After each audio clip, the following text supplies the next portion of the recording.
Okay, we're going to use the PSO Mini on the wall with a yoga block. So you can also treat this like a door frame, depending on what type of door frame or the hallway. But if I don't have a hallway and I just have a wall, then I can use this yoga block, one, to get the distance off the wall so that I can have my head go on the other side.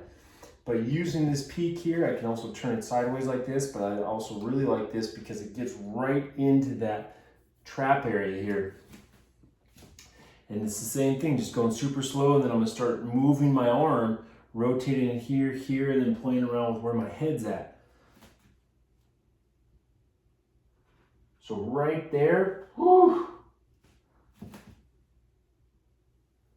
Now just making sure that when I'm pressing into it, I'm not pressing too hard and I'm gonna fall forward or I'm gonna fall up here and hit my head. I don't wanna do that, obviously, right? Now, once I'm here, I can just breathe.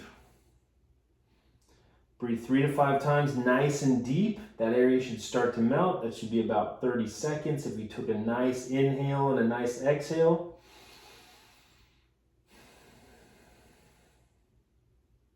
Okay, move my head around.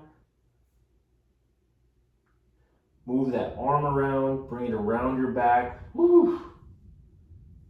Some little chicken wings.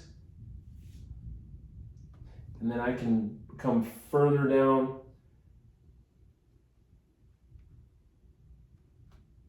Whew.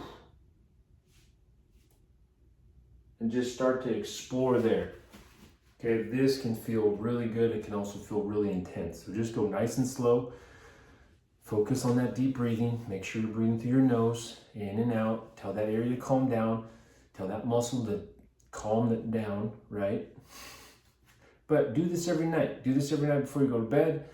Add it in during the day. Just adding a massage. Don't forget about the chest massage. Go to that video and really help clean up the shoulder.